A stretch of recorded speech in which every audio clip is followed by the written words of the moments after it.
आता आपल्या आवडत्या मालिकेचे संपूर्ण भाग मालिका प्रसारित झाल्यानंतर लगेचच पाहू शकता फक्त सन नेक्स्ट वर। भारतातील प्रेक्षकांसाठी मोफत सेवा। धनंजय साहेबांना परत आणा।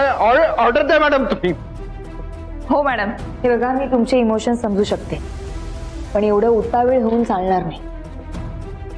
मॅडम जर आपल्याला उशीर झाला आणि धनंजय सरांच्या जीवाला मी सांगते ना की धनंजय सरांना काही होणार नाहीये। त्यांना जर धनंजय सरांना मारायचं असतं ना तर एवढ्यात त्यांनी ते केलं असतं। उगीच आपल्याला घाबरवत नसते बसले। आणि हो, तुम्हा सगळ्यांना जेवढा राग आला ना त्याच्यापेक्षा कैक पटीनं मला राग आलाय, पण आपल्याला डोकं शांत ठेवावं लागेल।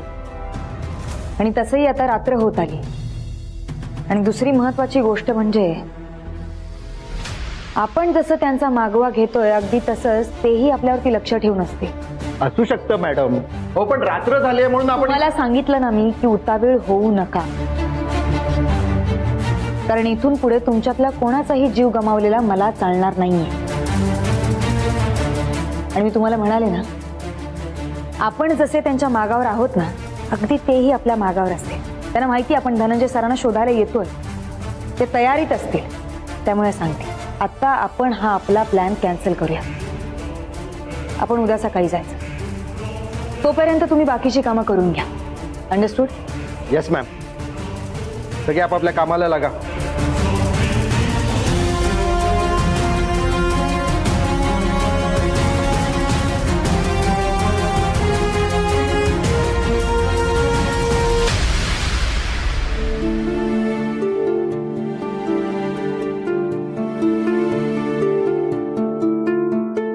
आज झोपून गेलेला दिसतोय। अभ्यास करता करता झोपून गेला होते।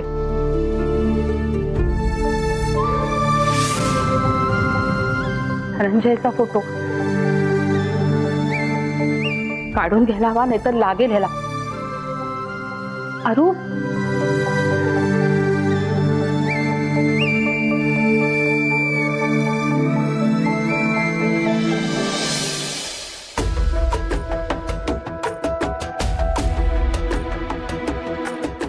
सगळीकडे लाल शेरा।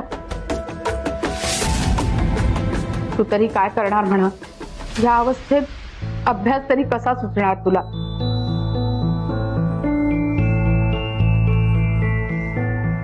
सुंदरी आई, धनंजय बाबा, बाबा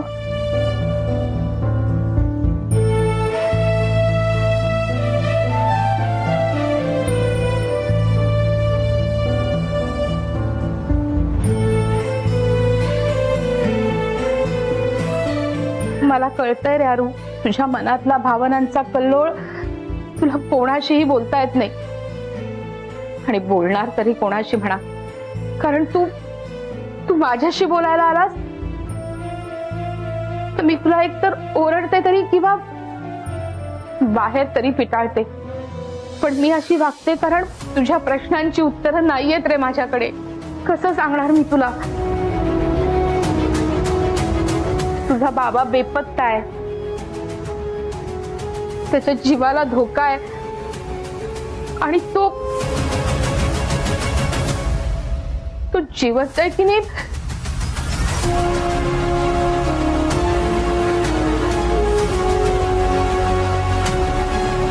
तुझ्या मनातली सगळी खळबळ समजते मला अरू।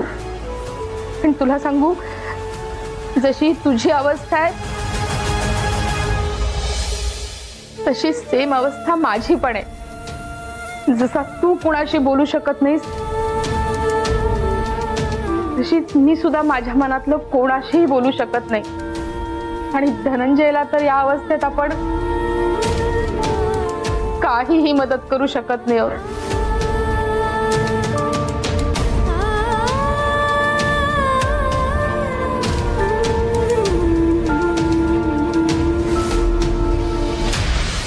आज मला मैथिलीची खूप आठवण येते।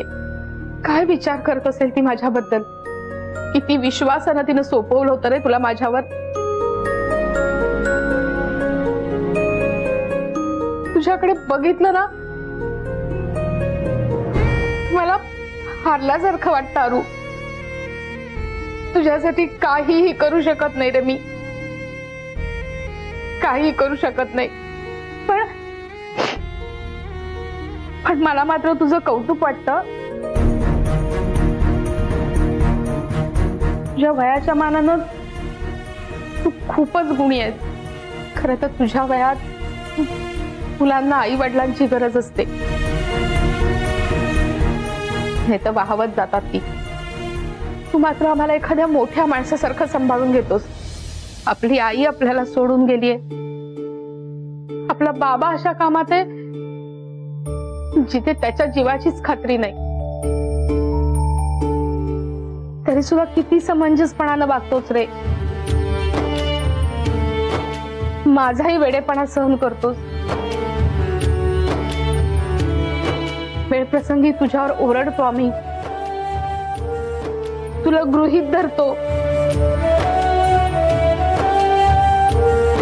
पण मुकाट्यानं सगळं सहन करतोस.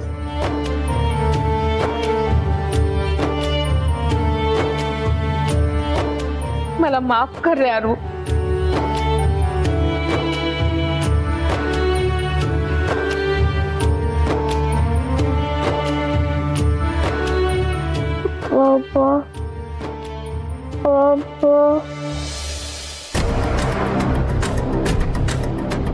ए डीसीपी समोर बघ.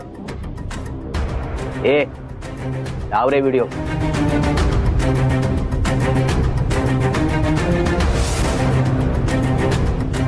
हा तुमचा डीसीपी आमच्या ताळ्यात अडकलाय. जोपर्यंत आमच्या मागण्या पूर्ण होत नाही तोपर्यंत ह्याची सुटका नाही. ए समोर बघ. हा तुमचा ऑफिसर. तुम्हाला जिवंत हवा असेल तर पुढच्या व्हिडिओमध्ये आमच्या मागण्या पूर्ण नाही झाल्या तर तुमचा डीसीपी